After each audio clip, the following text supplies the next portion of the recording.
Assalamualaikum warahmatullahi wabarakatuh. Perkenalkan, nama saya Feni Melviana, NPM 18101102065. Di sini saya akan memaparkan proposal tugas akhir saya yang saya beri judul Analisis Pertanggungjawaban Pencatatan Laporan Keuangan secara terstruktur dan sesuai prosedur di Saridin, Kecamatan Gebang, Kabupaten Purworejo tahun 2018. Baik, saya akan mulai penjelasan dari latar belakang. Desa merupakan bagian terkecil dari negara Republik Indonesia. Desa menjadi salah satu peran terbesar dalam berkembangnya suatu negara. Tentunya tanggung jawab suatu desa juga besar pula. Ismail tahun 2016 menyatakan bahwa negara sendiri diikuti berkembangnya desa atau Tutudi Handayani.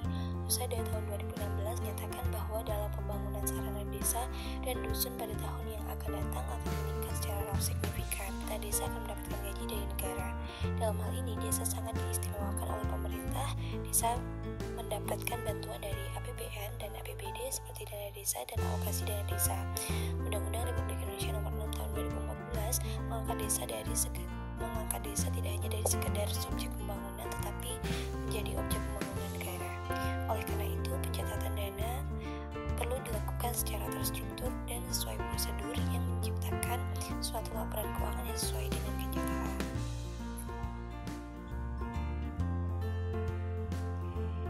Identifikasi masalah. Penelitian mengenai penerapan sistem dan prosedur akuntansi dana desa untuk menganalisa kesalahan yang dialami oleh desa terkait pengelolaan dana yang meliputi penerimaan kas, pengeluaran kas, aktiva tetap, dan pajak. Penelitian ini dilakukan dengan objek di Desa Saridin, Kecamatan Gebang, Kabupaten Purworejo. Hasil dari penelitian tersebut menyatakan bahwa secara pencatatan sudah sesuai dengan Permendagri Nomor 113 Tahun 2014 tentang Keuangan Desa dan PMK Nomor 49 PMK Nomor 7 Tahun 2016 tentang tata cara pengalokasian, penyalahgunaan, pemantauan, dan evaluasi dana desa. Meski demikian, ada hal yang perlu diperhatikan, yaitu di dalam hal pengawasan administrasi, terutama dalam proses pengeluaran kas yang masih belum akuntabel dan belum sesuai dengan ketentuan yang semestinya. Oleh karena itu, penulisan mengemukakan bahwa kebutuhan akan sistem terkomputerisasi sehingga dalam melakukan proses identifikasi masalah. Penelitian mengenai penerapan sistem dan prosedur. Kemudian saya akan menjelaskan tentang rumusan masalah. Berdasarkan uraian latar belakang di atas, maka permasalahan dalam hal ini dirumuskan seperti: yang pertama, bagaimana proses pembuatan laporan keuangan selama ini. Kedua, seberapa tahukah masyarakat akan perkembangan dan skala informasi dana desa. Dan yang terakhir, apa faktor terbesar penyebab ketidaksesuaian laporan keuangan. Kemudian tentang tujuan penelitian, bertujuan untuk mewujudkan laporan keuangan yang dipertanggungjawabkan tertata secara terstruktur dan sesuai prosedur akuntabel. Kemudian tentang tujuan penelitian, manfaat penelitian. Dengan adanya penelitian ini diharapkan mampu meningkatkan kualitas penyajian laporan keuangan yang nantinya akan bermanfaat bagi masyarakat yang membutuhkan informasi dan terhindar dari segala bentuk kecurangan yang berkemungkinan terjadi. Selanjutnya yaitu kajian pustaka. Yang pertama tentang teori keagenan dan akuntabilitas. Menurut Jensen dan Smith tahun 1984 menjelaskan teori agensi adalah konsep yang menjelaskan hubungan kontrakstual antara principals dan agents. Pihak principals merupakan pihak yang memberikan instruksi kepada pihak lain, yaitu agent, untuk melakukan semua kegiatan dengan nama principal dalam kapasitasnya sebagai pengambil keputusan. Dalam organisasi sektor publik yang dimaksud principal adalah rakyat, yang agen adalah pemerintah, sehingga pemerintah dalam hal ini meliputi kepala desa dan aparat desa. Peraturan pemerintah memberikan penjelasan tentang adanya hubungan yang pasti antara teori agensi dan akuntabilitas. Akuntabilitas adalah kewajiban pemegang amanah atau agen atau kepala desa dan mengungkapkan semua aktivitas dan kegiatan yang sudah menjadi tanggung jawabnya kepada pihak pemberi amanah atau prinsipal yang memiliki hak dan kewenangan untuk meminta pertanggungjawaban tersebut.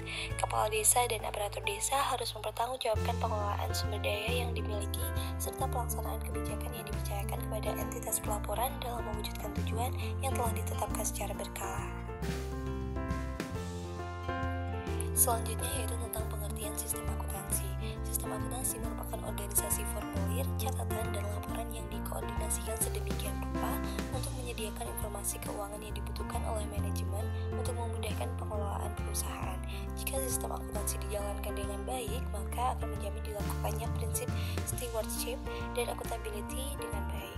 Pemerintah atau unit kerja pemerintah harus memiliki sistem akuntansi yang tidak hanya berfungsi sebagai alat pengendali transaksi keuangan, tetapi sistem akuntansi tersebut harus mendukung pencapaian tujuan organisasi. Kemudian tentang pengertian desa.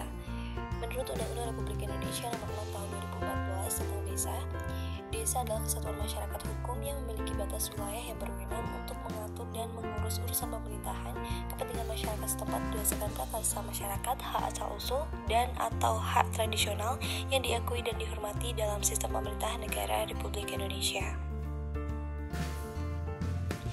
Pengertian pemerintah desa adalah penyelenggaraan urusan pemerintahan dan kepentingan masyarakat setempat dalam sistem pemerintahan negara kesatuan Republik Indonesia. Pemerintah desa dijalankan oleh kepala dan dibantu oleh perangkat desa sebagai unsur penyelenggaraan pemerintahan desa. Selain kepala desa dan perangkat desa, terdapat juga Badan Permusyawaratan Desa atau BPD, yaitu lembaga yang melaksanakan fungsi pemerintahan yang anggotanya wakil dari penduduk desa berdasarkan keterwakilan wilayah dan ditetapkan secara demokratis. Desinta tahun 2000 telah menjelaskan pemerintah desa merupakan bagian yang terintegrasi dengan pemerintahan daerah. Kemudian tentang dana desa.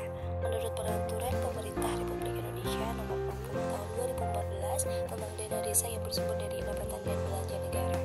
Dana adalah dana yang bersumber dari anggaran pendapatan dan belanja negara yang diperuntukkan bagi desa yang ditransfer melalui anggaran pendapatan dan belanja daerah kabupaten kota yang membiayai penyelenggaraan pemerintahan, pelaksanaan pembangunan, pembinaan kemasyarakatan, dan pemberdayaan masyarakat. Anggaran yang bersumber dari APBN dihitung berdasarkan jumlah desa dan dialokasikan dengan memperhatikan jumlah, angka kemiskinan wilayah, dan tingkat kesulitan geografis dalam rangka meningkatkan kesejahteraan dan pemetaan pembangunan desa. Selanjutnya yaitu tentang metode penelitian. Yang pertama, jenis penelitian dan gambaran objek penelitian. Jenis penelitian yang digunakan dalam penelitian ini adalah penelitian deskriptif dengan menggunakan pendekatan kualitatif.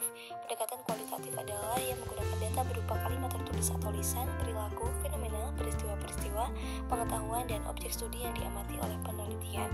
Dalam penelitian ini, peneliti berusaha mendeskripsikan gambaran yang jelas mengenai fenomena yang terjadi pada penerapan sistem dan prosedur akuntansi dalam pengelolaan dana desa di Desa Redin yang ada di Kecamatan Gebang, Kabupaten Purworejo. Oleh karena itu, penelitian ini merupakan penggambaran dari sebuah fenomena, maka dianggap juga penelitian fenomenologi yang mengacu pada pendapat Maelong tahun 2007 yang menyatakan bahwa penelitian kualitatif adalah penelitian yang menggunakan pendekatan naturalistik untuk mencari atau menemukan pengertian atau pemahaman tentang fenomena dalam suatu latar yang berkonteks khusus. Dengan begitu, fenomenologi yang digunakan untuk menggambarkan dan menjelaskan bagaimana para aparatur desa dalam memahami penerapan sistem dan prosedur akuntansi dalam penggunaan dana desa. Kemudian tentang teknik pengumpulan data. Sumber data yang digunakan dalam penelitian ini adalah data primer dan data sekunder. Menurut Sugiono tahun 2015, data primer adalah sumber data yang langsung memberikan data kepada pengumpul data. Data primer dapat diperoleh dari wawancara atau dokumentasi secara langsung kepada para informan yang berhubungan dengan sumber masalah yang sedang terjadi. Dalam penelitian ini, informan yang bersangkutan yaitu pengerangkat desa, seperti kepala desa, bendahara desa, dan informan yang berkaitan dengan penelitian ini. Sugiono tahun 2015, data sekunder adalah sumber data yang tidak langsung memberikan data kepada pengumpul data, misalnya lewat orang lain atau lewat dokumen. Dalam penelitian ini, data sekunder dapat diperoleh dari bukti atau catatan yang tersusun rapi dalam arsip atau data dokumen, seperti buku kas, buku bantu pajak, dan buku bank desa. Adapun teknik pengumpulan data yang digunakan untuk mendukung penelitian ini adalah wawancara dan dokumentasi.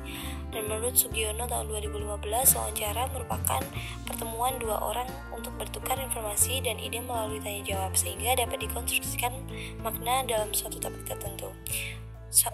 Sugiono tahun 2015 menjelaskan dokumentasi merupakan catatan peristiwa yang sudah berlaku.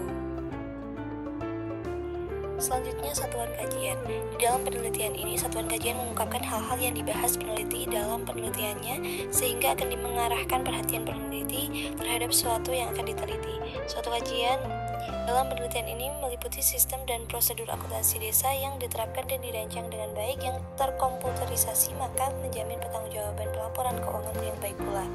Badan milik daerah berpengaruh secara simultan terhadap kinerja SKPD. Dalam Peraturan Menteri Dalam Negeri Nomor 113 Tahun 2014, pengelolaan keuangan desa adalah keseluruhan kegiatan yang meliputi perencanaan, pelaksanaan, penatausahaan, dan pertanggungjawaban keuangan desa. Di dalam sistem akuntansi pemerintah daerah yang mempunyai wewenang untuk mengelola keuangan daerah adalah pejabat pengelolaan keuangan daerah melalui bendahara penerimaan dan bendahara pengeluaran. Jadi, peneliti hanya memfokuskan pada tahap pelaksanaan dan penatausahaan. Demikian sedikit pemaparan tentang proposal tugas akhir saya. Apabila ada kekurangan, saya mohon maaf. Silakan untuk teman-teman memberikan komentar dan kritik maupun saran di kolom komentar. Terima kasih. Assalamualaikum warahmatullahi wabarakatuh.